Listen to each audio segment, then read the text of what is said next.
गोपीजन वल्लभ गिरवर धारी।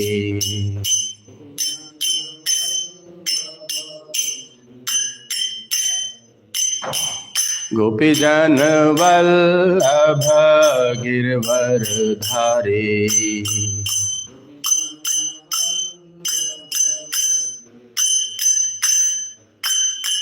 यशोदानंदन व्रज जन रंजन।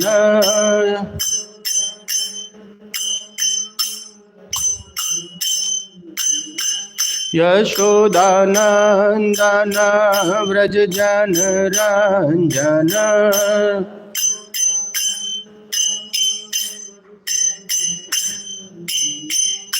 यमुना तीरा वनचारी।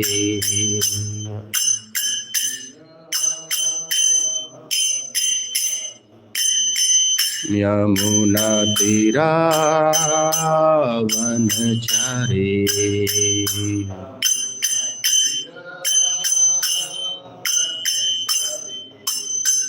जय राधा माधव कुंज बिहारी।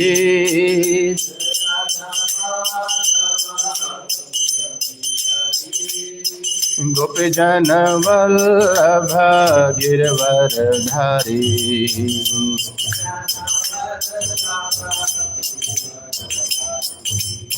यशोदानंदन व्रज जन रंजन।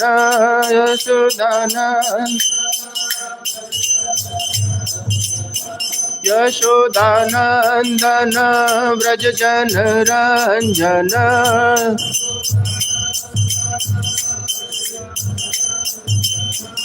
यमुना तीरा वनचारी। यमुना तीरा वनचारी। हरे कृष्णा कृष्ण कृष्ण हरे हरे। हरे राम राम राम हरे हरे।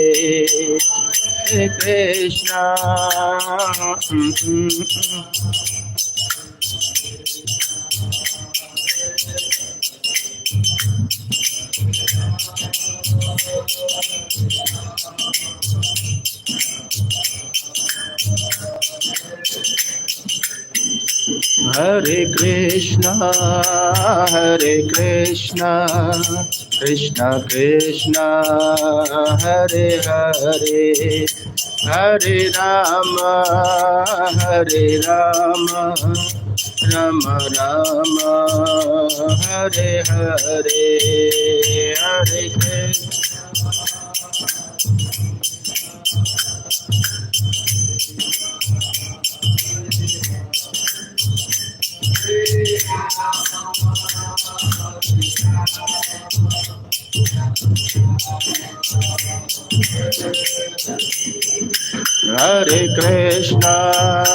हरे कृष्णा कृष्ण कृष्ण हरे हरे।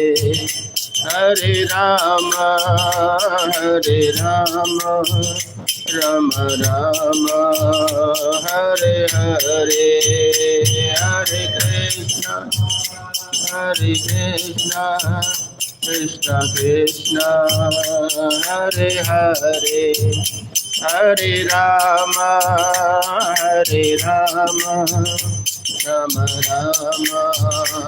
हरे हरे। हरे कृष्णा कृष्ण कृष्ण हरे हरे। हरे राम राम राम हरे हरे। हरे कृष्णा कृष्ण कृष्ण हरे हरे। हरे राम राम राम हरे हरे। जय गौर नटराज जय दयाल निताय। गौर नटराज जय दयाल निताय।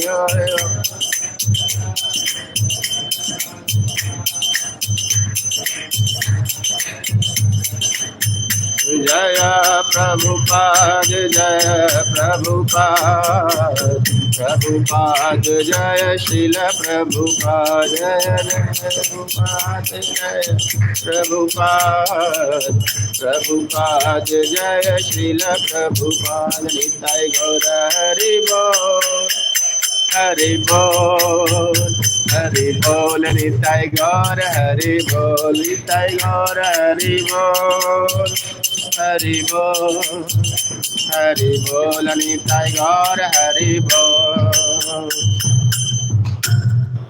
जय ओम विष्णुपाद परमहंस परिव्राजकाचार्य अष्टोत्तर श्री श्रीमद कृष्ण कृपा मूर्ति श्री भक्ति वेदांत स्वामी श्रील प्रभुपाद की, स्कॉन बीबीटी फाउंडर आचार्य श्रील प्रभुपाद की। जय ओम विष्णुपाद परमहंस परिव्राजकाचार्य अष्टोत्तर श्री श्रीमद कृष्ण कृपा मूर्ति भक्ति सिद्धांत सरस्वती ठाकुर श्रील प्रभुपाद की, अनंत कोटि वैष्णववृंद की, नामाचार्य श्री हरिदास ठाकुर की। संवेद भक्तवंद की जय, संवेद भक्तवंद की जय, संवेद भक्तवंद की जय। श्री श्री गुरु एवं गौरांग की जय। ओम नमो भगवते वासुदेवाय। ओम नमो भगवते वासुदेवाय। ओम नमो भगवते वासुदेवाय।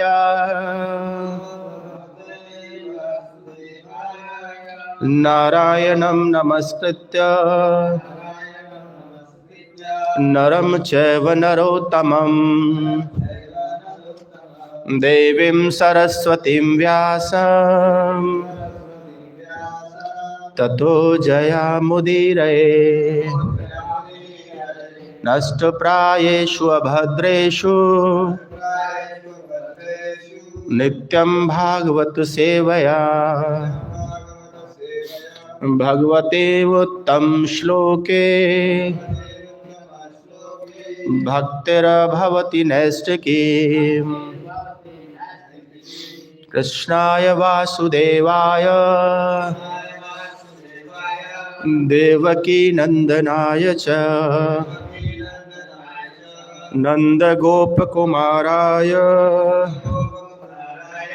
गोविंदाय नमो नमः। हरे कृष्णा। तो बहुत बहुत स्वागत सभी का आज की इस प्रातःकालीन भागवतम कक्षा में। आज हम चर्चा कर रहे हैं दूसरे स्कंद के पहले अध्याय का 25वां श्लोक। पहले श्लोक दोहराएंगे। अंडकोशे शरीरस्मिन् सप्तावरण संयुते वैराजपुरुषो योषो भगवान धारणाश्रय। अंडकोशे शरीरेऽस्मिन् सप्तावरण संयुते वैराजपुरुषो योषो भगवान धारणाश्रय। अंडकोशे शरीरेऽस्मिन् सप्तावरण संयुते वैराजपुरुषो योषो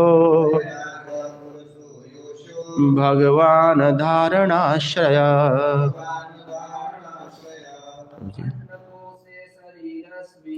अंडकोशे शरीरेऽस्मिन् सप्तावरण संयुते वैराजपुरुषो योषो भगवान धारणाश्रय। अंडकोशे शरीरस्मिन् सप्तावरण संयुते वैराजपुरुषो योषो भगवान धारणाश्रय।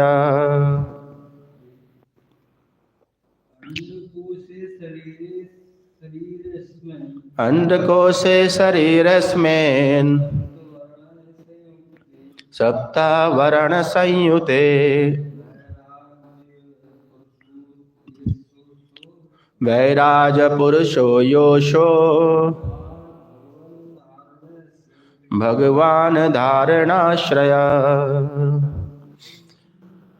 शब्दार्थ: अंडकोशे ब्रह्मांड रूपी खोल के भीतर,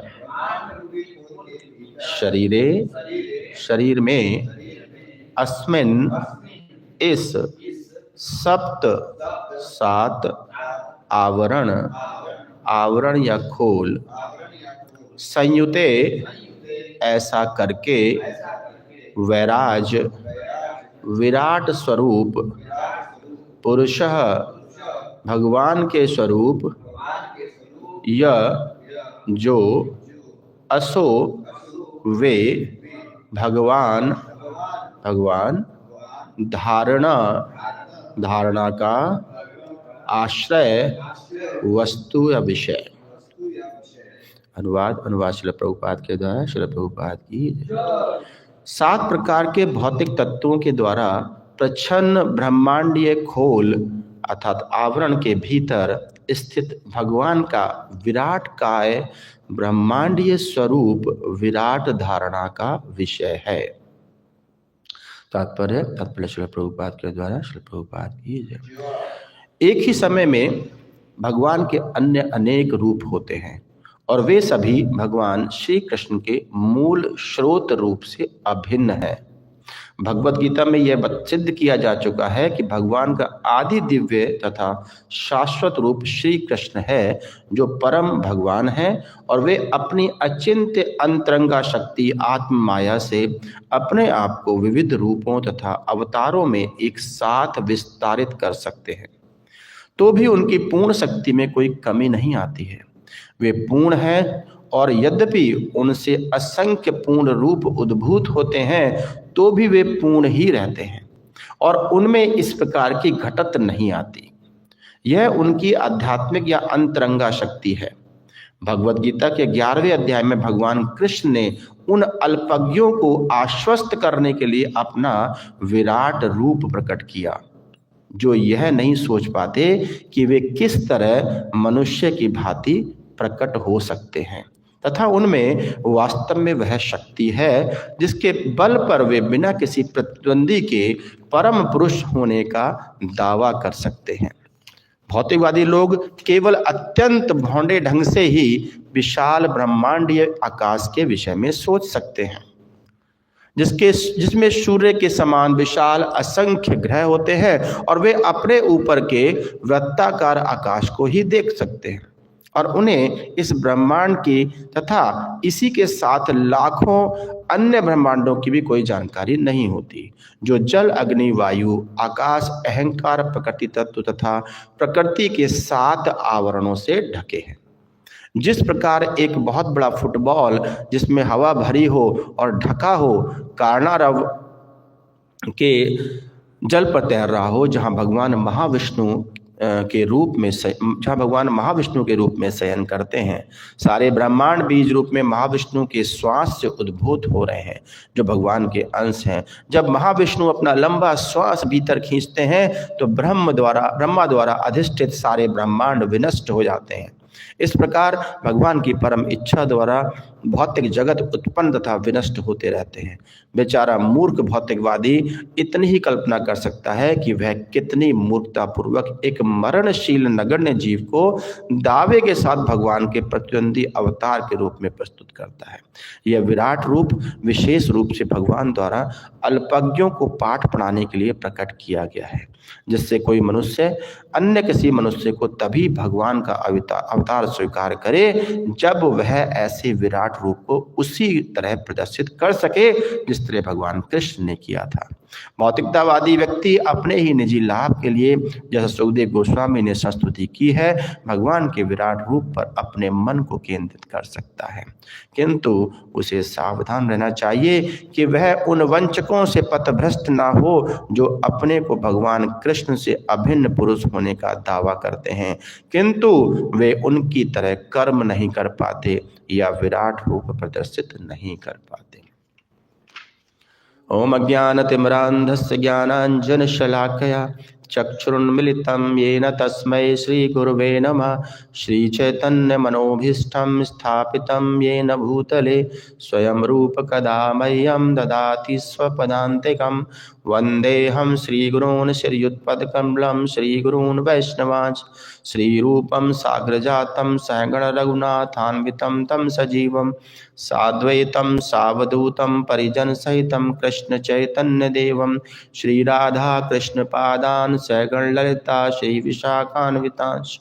हे कृष्ण करुणा सिंधो दीनबंधो जगत्पते गोपेश गोपिका कांत राधा कांत नमोस्तुते। तप्त कांचन गौरांगी राधे वृंदावनेश्वरी वृषभानुसुते देवी प्रणमामि हरिप्रिये।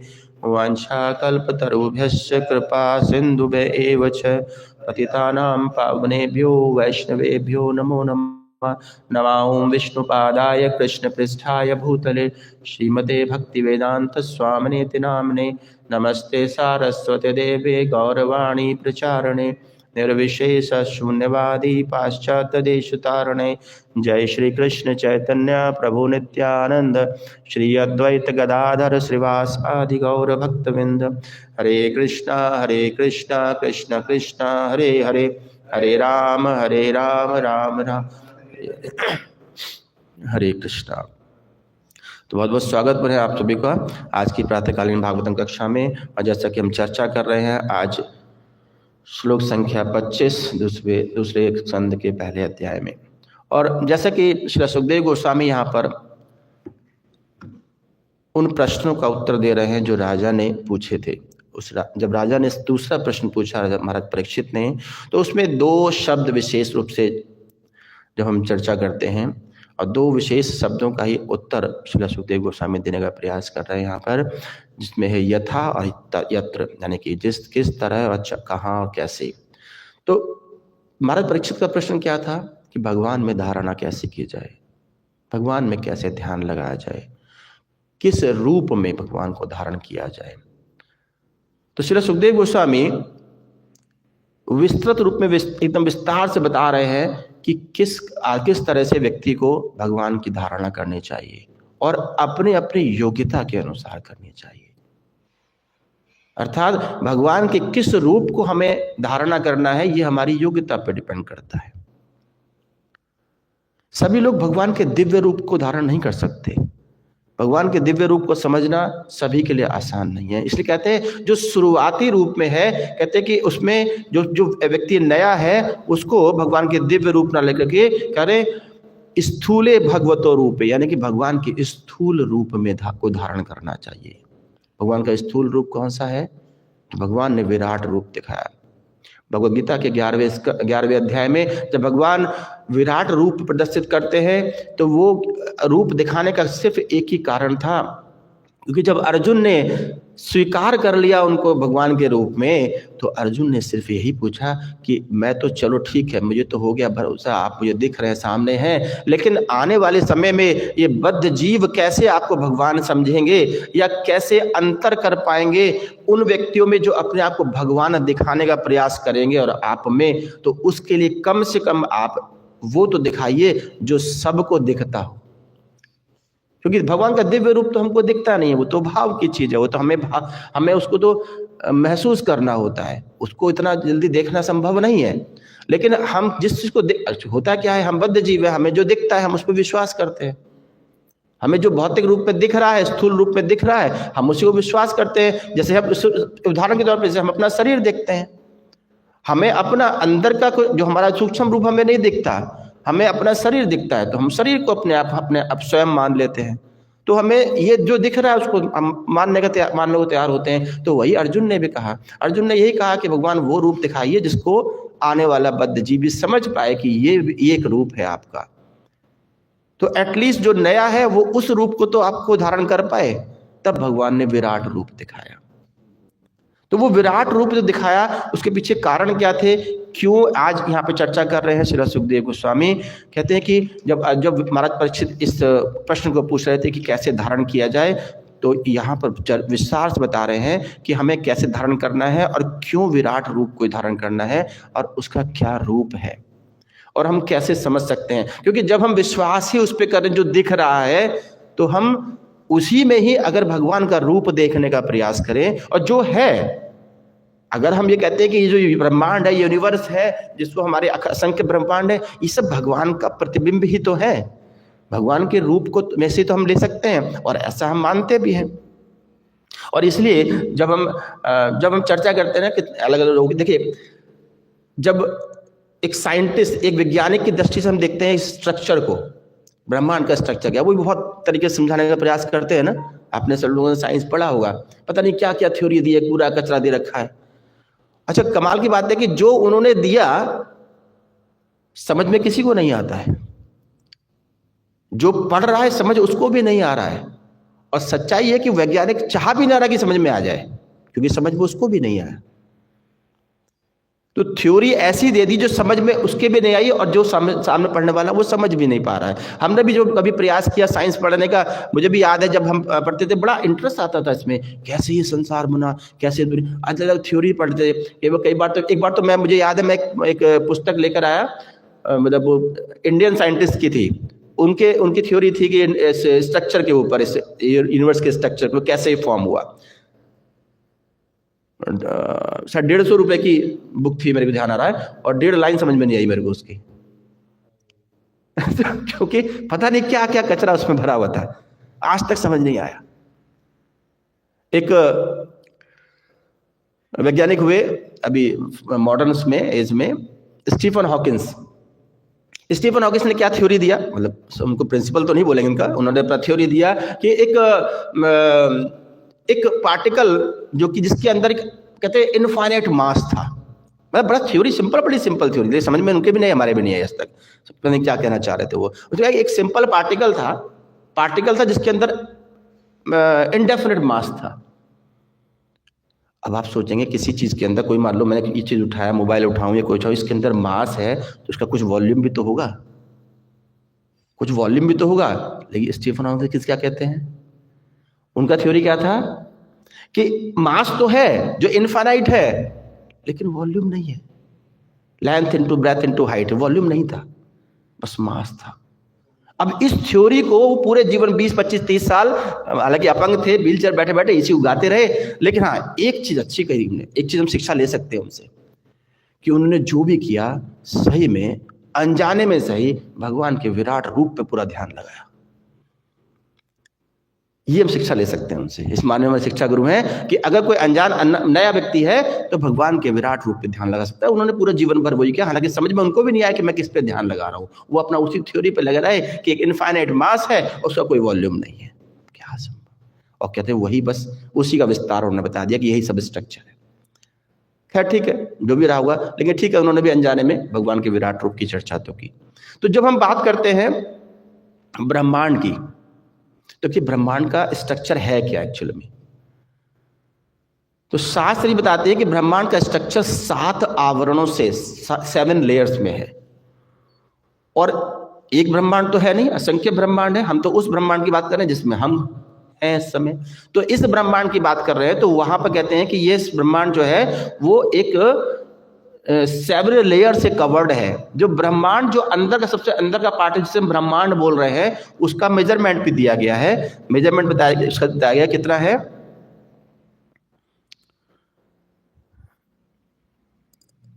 ये बताया गया कि 4 बिलियन माइल्स इसका डायमीटर है। 4 बिलियन माइल्स ब्रह्मांड को कहा गया कि ये 4 बिलियन माइल्स इसका डायमीटर है, जो कि बिल्कुल सबसे अंदर का पार्ट है, बिल्कुल अंदर का गोल जिसे जो दिख रहा है हमको, जो हमें दिखता है। लेकिन उसके ऊपर 7 लेयर्स हैं, 7 लेयर है। पहली लेयर क्या है उसके ऊपर, वो है पृथ्वी। अब पृथ्वी, इस धराधाम की बात नहीं हो रही है, पृथ्वी तत्व की बात हो रही है। आज जितनी बात हो रही है वो तत्व की बात हो रही है। तो पृथ्वी तत्व सबसे ऊपर की कवरिंग है। उसके आप ऊपर क्या है फिर, उसके ऊपर जल है। अब एक्चुअली होता क्या है, हम किसको ब्रह्मांड मान रहे हैं? ब्रह्मांड हम उसको मानते हैं जहां हम हैं। हम इसको समझेंगे अभी। तो हमने कहा कि उसके ऊपर क्या है? जल है। उसके ऊपर क्या है? फिर अग्नि, फिर वायु, आकाश, अहंकार, महतत्व, और बाद में आती है प्रकृति, जो सबसे बाहर का, प्रकृति को प्रधान भी बोला गया है, जो सबसे बाहर का लेयर है। तो कुल मिलाकर के मतलब इंक्लूडिंग पृथ्वी 8 तत्व हो गए, और पृथ्वी के 7 आगे मान ले तो 7 तत्व हैं। पृथ्वी को अगर पहले हम उसको, क्योंकि पृथ्वी सबसे इमीडिएट सबसे पहले इसकी कवरिंग है ब्रह्मांड की, तो उसको हम पहला तत्व मान लें अगर, तो उसे मिला के 8 तत्व हैं। वैसे पृथ्वी के अलावा 7 तत्व वाले माने गए हैं कि 7वां तत्व जो सबसे लास्ट में जो है उसको प्रधान, प्रकृति प्रधान बोला गया है। और प्रकृति तत्व जो महातत्व है, जिससे सारा कुछ, सारे जीव इसमें आ रहे हैं, वो महातत्व 7 जो 6ठे लेवल पे आती है। तो अब प्रश्न यहां पर आता है, कई बार पूछते हैं लोग जी ब्रह्मांड किसको माना जाए, ब्रह्मांड कौन सा है? तो इसका सिंपल सा आंसर है कि हम जहां पे हैं, जिस स्थिति में है, वही ब्रह्मांड है। अगर हम सबसे अंदर के लिए तो वो ब्रह्मांड है हमारे लिए। अब इसे कैसे समझें? मान लो कि हम जैसे एक फ्रूट लेते हैं, मान लो एक फल लिया, मतलब फल कौन सा लिया, मतलब सेब ले लिया। अब सेब के अंदर क्या स्पेशलिटी है? सेब के अंदर बहुत छोटे, सेब इतना बड़ा फल होता है और बहुत छोटे छोटे बीज होते हैं, उसके बीज बहुत छोटे छोटे होते हैं। अब अगर आप बीज के स्तर पर हैं, तो उसके आसपास का जितना फ्रूट है सारा, वो जितना उसका गुदा है, वो सारा आपका ब्रह्मांड हो गया, बीज समेत। अगर आपके हाथ में सेब है, तो वो पूरा सेब है, उसमें इंक्लूडिंग सारा सब कुछ आ गया ना उस सेब के अंदर। सेब के अंदर क्या आ गया? गुदा भी आ गया, उसका छिलका भी आ गया, उसका बीज भी आ गया। तो आप जहां खड़े हैं, अब मैंने जैसे एग्जांपल, तो मान लो हम ब्रह्मांड से बताया कि 7 लेयर में, हम सबसे आखिर वाले लेयर में, आखिर वाले उसमें हिस्से में है, तो हम क्या कहेंगे कि ये ब्रह्मांड है। अगर हम पृथ्वी वाले स्तर पे हैं, तो पृथ्वी और जो जल का जो बाउंड्री बन रही है, तो हम जल को मान लेंगे कि जल ब्रह्मांड है, उसमें पृथ्वी भी शामिल हो गया, ब्रह्मांड भी शामिल हो गया। तो जहां पर हम उसके, जैसे एग्जांपल है नारियल का। अब नारियल क्या, नारियल किसको बोलेंगे आप? अब नारियल आपके हाथ में एक बहुत हार्ड सी कवरिंग है, वो पूरा हाथ में, वो भी नारियल है। आप उसके अंदर चले जाएं, अंदर जो उसकी मलाई है वो भी नारियल है, और उसके अंदर जो पानी है वो भी तो नारियल ही है, वो भी तो नारियल है ना। तो जिस स्थिति में हम खड़े हैं, वो स्थिति पे हम उसको ब्रह्मांड ले रहे हैं। तो वही स्थिति साइंटिस्ट की भी थी। वैज्ञानिक ने जहां तक देखा, उसको उसने उतना मान लिया, उसकी स्ट्रक्चर दिखाई डिफाइन कर दिया, उसके आगे वो देख ही नहीं पा रहा। तो गलती उसकी भी नहीं है, बट ये कि उसके आगे उसने सोचना ही बंद कर दिया, ये गलती रही। तो कुल मिलाकर जो बताया, कितना बताया कि 4 बिलियन। श्री गौर नटराज जयललिता भगवान की जय। और इसलिए कहते हैं कि इस ब्रह्मांड को विराट इसलिए कहा गया है कि जाता है कि बाहर से देखने में ये कपित्त फल के समान गोल आकार वाला है, किंतु इसके भीतर चरण इत्यादि अवयवों से युक्त कच्छप के समान आकार वाले ब्रह्मा नामक अपने अभिमानी जीव का विशेष रूप है से भोग्य होने के कारण इसमें विशेष रूप से विराजमान है। देखिए इसका मतलब क्या होता है? हम जब बात करते हैं कछुए बात करते हैं ना, हम बोध करते हैं कि अंदर कुछ है कि नहीं, इसको कैसे माने। अब कछुए को हम एग्जाम्पल लेते हैं, कछुए का कई बार उपमा दी जाती है, ये प्रश्न भी आते हैं, कई बार पूछाते हैं कि कछुए की उपमा को हम ब्रह्मांड को कैसे समझ सकते हैं। देखिए कछुए के अंदर क्वालिटी क्या होती है? वो अपने शरीर को समेट लेता है और बाद में एक बॉल बन जाता है, और बड़ी हार्ड लेयर होती है उसकी, वो कहते हैं उसके ऊपर जब ट्रक उतर जाए तब भी नहीं टूटता, वो बहुत हार्ड हो जाता है। तो अगर उसने अपने हाथ पांव सब अंदर समेट लिए, ऊपर से वो केवल लेयर दिखाई दे रही है, तो क्या उसके अंदर कछुआ नहीं है क्या? कछुआ तो है ना उसके अंदर, उसके शरीर हाथ पैर है ना उसके अंदर। तो सेम तरीके से जब हम ब्रह्मांड को समझते हैं, तो ब्रह्मांड के अंदर भी एक शरीर रूप में भगवान का रूप मान ले, या कहते हैं कि हालांकि हम भगवान का रूप मानेंगे, है तो भगवान का रूप, लेकिन ब्रह्मा उसको अपना रूप मानते हैं। क्योंकि जब ब्रह्मा का प्राकट्य हम देखते हैं भगवान के नाभि कमल से, तो वो जो कमल का जो वो है पूरा, जो उसकी स्ट्रिंग है पूरी, उससे लेकर भगवान के वहां से ब्रह्मा कमल तक जो है 14 भुवन माने जाते हैं। तो वो 14 भुवन ब्रह्मा अपने शरीर को ही मान के चल रहे हैं, हालांकि है तो सब भगवान का ही, वो भी जानते हैं। जैसे हम अपना शरीर अपना मान के चलते है तो नहीं ना हमारा, उस सेम तरीके से जो दिख रहा है जिसका, वो उसको अपना मान लेता है। भगवान ब्रह्मा भी अपने शरीर को ही मान के चल रहे हैं, उसको है तो सब भगवान का। तो कहने का था कि उस ब्रह्मांड के अंदर जो भगवान का स्थूल स्वरूप है, हालांकि जो भगवान कहते हैं कि जो भगवान का स्थूल स्वरूप है, उसमें जो भगवान जो ब्रह्मा है वो भगवान का मस्तिष्क है, माना जाता है। क्या कहते हैं? ऐसा माना जाता है कि जो ब्रह्मा जी का जो ऊपर ब्रह्मा जी ब्रह्मलोक है वो भगवान का मस्तिष्क है और जो पाताल लोक है भगवान के चरण है, ऐसा माना जाता है। ऐसा है तो नहीं ना, भगवान तो नहीं है उसमें, भगवान का शरीर तो वैसा नहीं है ना, वो तो दिव्य रूप। लेकिन भगवान ने जो रूप प्रदर्शित किया अपना, जो हमें दिख सके स्थूल रूप, उसमें यह कहा गया कि वो मस्तिष्क समान है, वो चरण जो है उनके, जो पाताल लोक है वो चरण के समान है, और बीच में जो 14 अदर 12 भुवन है उनको अलग अलग भगवान के अलग अलग अंगों से हम कहीं रिप्रेजेंट कर लेते हैं। उद्देश्य क्या है? उद्देश्य इस सुखदेव गोस्वामी यही समझाने का प्रयास कर रहे हैं कि जो व्यक्ति नया है वो इस तरह से भगवान को धारण कर सकता है, क्योंकि जब तक उसके अंदर योग्यता नहीं है भगवान के दिव्य रूप को समझने की, तो उसी स्थूल रूप को समझने का प्रयास करे और एटलीस्ट कुछ तो करे, एटलीस्ट कुछ तो करे। इसको देकर के सुखदेव गोस्वामी यहां पर प्रयास कर रहे हैं समझाने का।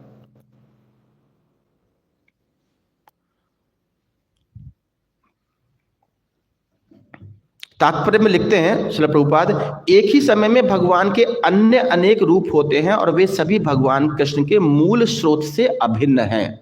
ये तो हम जानते हैं ना, भगवान का रूप, भगवान के सारे रूप, भगवान, अच्छा देखिए कितना विशेषता है। जब हम बात करते हैं भगवान के इतने सारे रूप में, भगवान ने इतना विस्तार कर लिया, आपने इतना विस्तार कर लिया, तो भगवान का मूल स्वरूप क्या वैसे ही रह गया? कई बार लोग कहते हैं जब भगवान के अंदर से कुछ निकल रहा तो भगवान तो छोट घट जाने चाहिए, लेकिन ऐसा नहीं होता। जानते हैं हम थ्योरी, भगवान की थ्योरी क्या है? भगवान अपने आप में पूर्ण है और पूर्ण से जब कोई निकलता है वो भी पूर्ण होता है और वो भी पूर्ण है, दोनों ही पूर्ण रहते हैं। 1 - 1 = 1 की थ्योरी पढ़ाई जाती है हमको। शास्त्र कहता है कि 1 - 1 = 1 होता है, 1 - 1 = 0 नहीं होता है। तो भगवान से जो निकल रहा है, जो भी कुछ है, भगवान अगर अपने अपने विभिन्न विभिन्न रूप में एक साथ अगर विस्तारित कर रहे हैं, फिर भी भगवान का मूल स्वरूप कभी कम नहीं होता। और भगवद गीता में भगवान ये सिद्ध किया भी है कि भगवान का आदि दिव्य शाश्वत रूप श्री कृष्ण है, जो परम भगवान है, और वे अपनी अचिंत्य अंतरंगा शक्ति आत्म माया से अपने आप को विविध रूपों तथा अवतारों में एक साथ विस्तारित कर सकते हैं। तो श्री सुखदेव गोस्वामी यहाँ पर कह रहे हैं कि हमें कैसे धारण करना है भगवान को। जब हम बात करते हैं तो जो भी हमारे पास आवरण है, हम जिस स्थिति में हैं उस स्थिति में ही उसी स्वरूप को भगवान का स्वरूप मान करके उनको धारण कीजिए। आपको कोई विशेष स्वरूप की आवश्यकता नहीं है कि विशेष स्वरूप को आप ढूंढने निकले, क्योंकि जब हम बात करते हैं, जब ब्रह्मांड की इसी उदाहरण दिया कि उसके अंदर भी उस ब्रह्मांड, हर ब्रह्मांड के अंदर भगवान अपने विराट रूप में उपस्थित है और उस स्थूल रूप को हम धारण कर सकते हैं।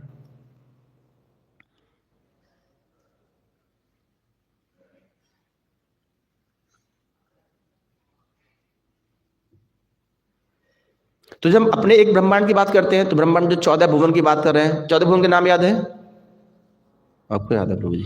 आप बड़ा सुना देंगे। तो सबसे पहले कौन सा आता है हमारे पास में? सबसे पहले वो आता है सत्यलोक।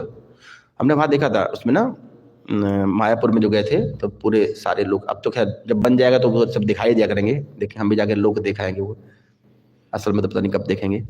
तो सत्यलोक, फिर कौन सा है? तपलोक, जनलोक, महरलोक, स्वरलोक, भुवरलोक, भूलोक, अतल, वितल, सुतल, तलातल, महातल, रसातल और पाताल। तो 14 जो लोक है, 14 भुवन है। तो कहते हैं कि ये जो 14 भुवन है, ये पूरा इस 14 भुवन को आप भगवान के शरीर के अंगों के अनुसार अपने आप एज्यूम कर सकते हैं, मान सकते हैं। बाद में शब्द यूज किया जाए कि मान सकते हैं, एक्चुअल शरीर नहीं है, क्योंकि स्थूल स्वरूप तो भगवान का है ही नहीं। भगवान का जो विराट रूप है वो एक्चुअल में शाश्वत तो है नहीं, शाश्वत तो उनका दिव्य रूप है जो कि श्री कृष्ण के रूप में है। तो भगवान ने जब अपना स्थूल रूप प्रदर्शित किया, तो अब उसको कैसे पता लगे कौन सा स्थूल रूप में के अंदर हम क्या क्या चीजें, क्या क्या, तो उन्होंने कहा कि जो अलग अलग लोक है, अलग अलग रूप में, क्योंकि हम जानते हैं भगवान के अंदर सब कुछ समाया हुआ है, भगवान के बाहर तो कुछ है ही नहीं। तो भगवान के अंदर सब कुछ, तो भगवान का पूरा शरीर, उसमें सारे लोक आप एज्यूम कर सकते हैं। और ऐसे तो ब्रह्मांड असंख्य हैं, तो वो असंख्य ब्रह्मांड भी भगवान के अंदर, लेकिन आप तो उस ब्रह्मांड की बात की जिस ब्रह्मांड में आप हैं। आप क्यों असंख्य ब्रह्मांड के चक्कर में पड़ रहे हैं? हम जिस ब्रह्मांड के अंदर हैं, हम सिर्फ उसी के अंदर भगवान के उसी स्थूल रूप को स्वीकार करेंगे और उसी स्थूल रूप पर ध्यान कर सकते हैं जो हमें यहाँ पे दिया गया है। और उसमें कितने हमारे पे 14 भुवन बताए गए हैं। उन 14 भुवन में सबसे ऊपर सत्यलोक है, और कहते हैं भगवान का मस्तिष्क है, पाताल लोक कहते हैं भगवान का चरण है, और बाकी इसको भगवान के डिफरेंट अंगों को लेकर के हम धारण कर सकते हैं। तो ये क्लियर बता रहे हैं कि सुखदेव गोस्वामी कोई कंफ्यूजन देना नहीं चाहते थे। महाराज परीक्षित को। महाराज परीक्षित ने बहुत क्लियर प्रश्न पूछा कि कैसे और कहाँ कैसे धारण करें भगवान को। सिंपल सी बात है कि नया व्यक्ति क्या करे, अगर उसकी अयोग्यता है तो दिव्य रूप समझ नहीं पा रहा है, स्थूल रूप को धारण कर लो। और स्थूल रूप कैसे समझे? कहते जो ब्रह्मांड उसको दिख रहा है उसी को रूप समझे ना। जितना दिख रहा है और जितना दिख रहा है उसी को ब्रह्मांड एज्यूम करें, क्योंकि हमें यहाँ से दिख रहा है। अब साइंटिस्ट कहते हैं कि फला जो इतने सारे सितारे हैं, बस यही सब कुछ, क्योंकि उसके बाहर का नहीं दिख रहा ना, वो तो उसको एक ही लेयर दिख रही है, एक ही लेयर दिख रही है। जब बात करते हैं महातत्व की, महातत्व से जब जीव आ रहा है, जीव और काल दोनों उपस्थित हो रहे हैं, तो वो अब अच्छा ये शास्त्र क्या समझाता है, कैसे प्रकृति बनी, कैसे ये सब उपस्थित हुआ, सारा जो है जीव इसमें आ पाया ब्रह्मांड में। तो कहते हैं कि ये प्राण जो स्थिति थी स्टार्टिंग की, वो ये थी कि जो जितने भी गुण थे, जो प्रकृति के 3 गुण विशेष हैं, सतो रजोगुण तमोगुण, वो क्या होते हैं, साम्य स्थिति में होते हैं, बैलेंस फॉर्म में होते हैं।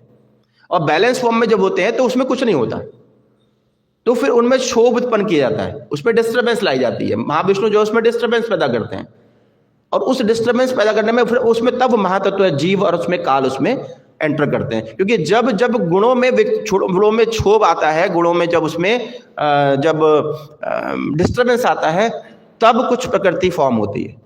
तो स्टार्टिंग में तो बैलेंस में होता है, जिस समय प्रकृति सब खत्म होगी, समाप्त होगी, तब वो सब बैलेंस में आ जाएंगे सारे गुण, तो सब साम्य हो जाएगा हर जगह पर। लेकिन जब दोबारा से प्रकृति बनेगी, दोबारा से फिर वो क्षोभ उत्पन्न किया जाएगा, और फिर दोबारा से प्रकृति का उपस्थिति निकल के आएगी। तो कहने का अर्थ ये है कि वो सब जो स्थिति है, वो सारी स्थिति आप अलग अलग तरीके से समझ सकते हैं। भगवान के अलग अलग अवतारों, अलग अलग विस्तारों को आप देख सकते हैं, लेकिन किस पे ध्यान दिया जाए? जो नियरेस्ट हो, जो तुम्हारी पहुंच में आ रहा हो। अब नहीं दिख रहा भगवान का दिव्य रूप, तो क्या हुआ, कुछ तो करेंगे ना। तो कुछ के नाम पे क्या है, कुछ के नाम पे भगवान का स्थूल रूप अवेलेबल है, आप उसको धारण कीजिए। तो प्रतिपद दिखते हैं आगे कि भगवान अपने आप में कहते हैं, भगवान तो कहते हैं उनकी पूर्ण शक्ति में कोई कमी नहीं आती, वे पूर्ण है, और यद्यपि उनके असंख्य पूर्ण रूप उद्भूत होते हैं तो भी वे पूर्ण रहते हैं, और उनमें किसी प्रकार की घटत नहीं आती। यही उनकी आध्यात्मिक या अंतरंगा शक्ति है।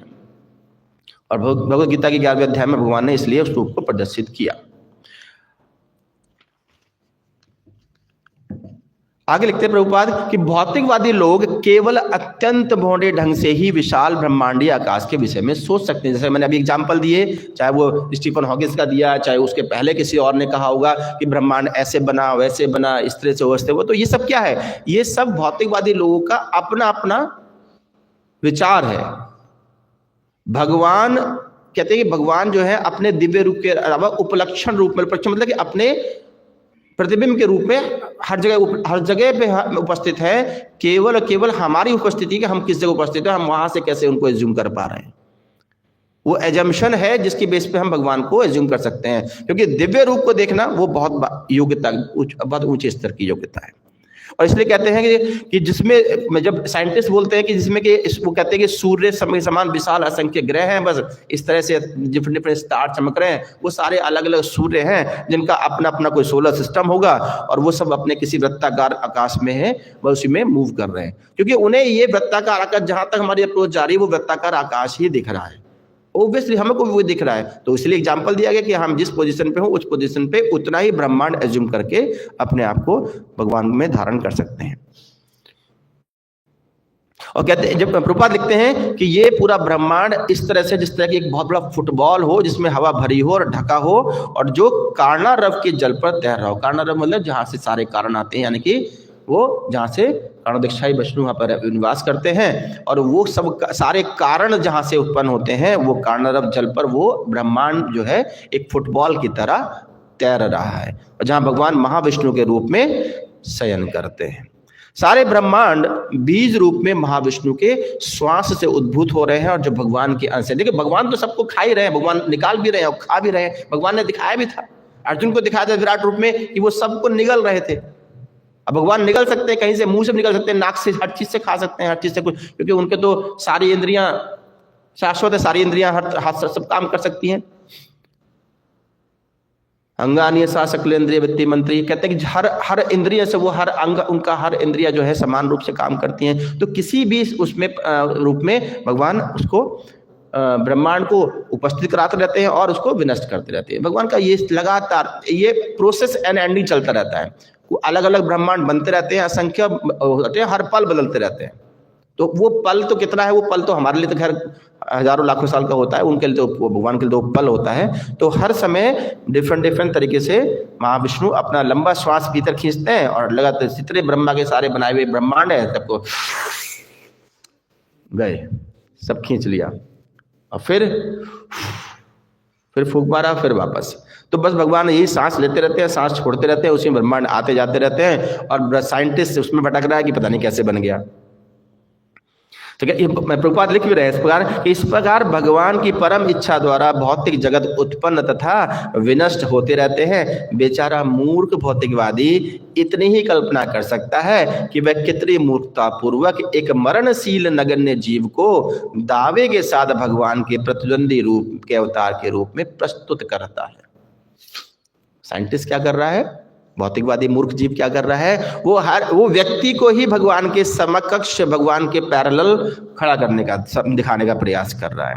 यह विराट रूप विशेष रूप से भगवान द्वारा अल्पज्ञों को पाठ पढ़ाने के लिए, और इसलिए भगवान ने दिखाया कि ऐसे जो अल्पज्ञ हैं, ऐसे जो मूर्ख हैं, उन्हीं के लिए भगवान ने अपना विराट रूप दिखाया कि मैं पुरुष रूप में भी उपस्थित हो सकता हूँ। जो लोग कहते हैं कि भगवान कैसे पुरुष रूप में उपस्थित हो सकते हैं, तो भगवान ने इसलिए उस विराट रूप को प्रस्तुत किया ताकि मूर्ख लोगों को कुछ ज्ञान प्राप्त हो सके। लेकिन इस अभी भी इतना सब कुछ देखने के बाद में भी वो फिर उसी थ्योरी पर रहते हैं जैसा कि स्टीफन हॉकिंस ने दिया कि एक पिंड है, एक पार्टिकल है जिसमें अनन्य मास है, बट अनंत मास में वॉल्यूम 0 है।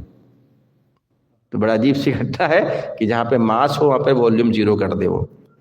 तो अब इसी थ्योरी में पूरे जीवन पर जीवन निकाल दिया उसने अपना। तो कहते हैं भौतिकवादी व्यक्ति अपने ही निजी लाभ के लिए, जैसा सुखदेव गोस्वामी ने स्तुति की है, भगवान के विराट रूप में अपने मन को केंद्रित कर सकता है, किंतु उसे सावधान रहना चाहिए कि वह उन वंचकों से पथभ्रष्ट, वंचकों मतलब किसको बोला गया है कि उन जो सो कॉल्ड जो यहाँ पर भगवान बनने का प्रयास करते हैं या जो अपने अपने अनुसार शास्त्रों को मोल्ड करते हैं, उनसे सावधान रहे। क्योंकि वो लोग हैं जो अपने को भगवान कृष्ण से अभिन्न पुरुष होने का दावा करते हैं, कहते हैं कि हम तो भिन्न, आप बिल्कुल अभिन्न है, हम वही हैं। तो भगवान अपने आप को भगवान दिखाने का जो दावा करते हैं, ऐसे वंचकों से हमें सावधान रहना चाहिए, ऐसे लोगों से सावधान रहना चाहिए। किंतु क्योंकि वो सारे कर्म तो सारे दिखाएंगे अपने आप को कि हम भगवान हैं, लेकिन कर्म उसमें से एक भी नहीं कर पाते हैं भगवान के किया। उनसे कह दो कि दिखा दो विराट रूप अपना, और ये भगवान ने इसे विराट रूप दिखाया। कहते हैं कि एक स्टैंडर्ड मेंटेन कर दिया उन्होंने। कहते हैं कि अगर किसी ने कोई भगवान कहने का प्रयास करे तो उससे बस ये कहते ना अपना विराट रूप दिखा दे भाई हमें, तो वो दिखा ही नहीं पाएगा।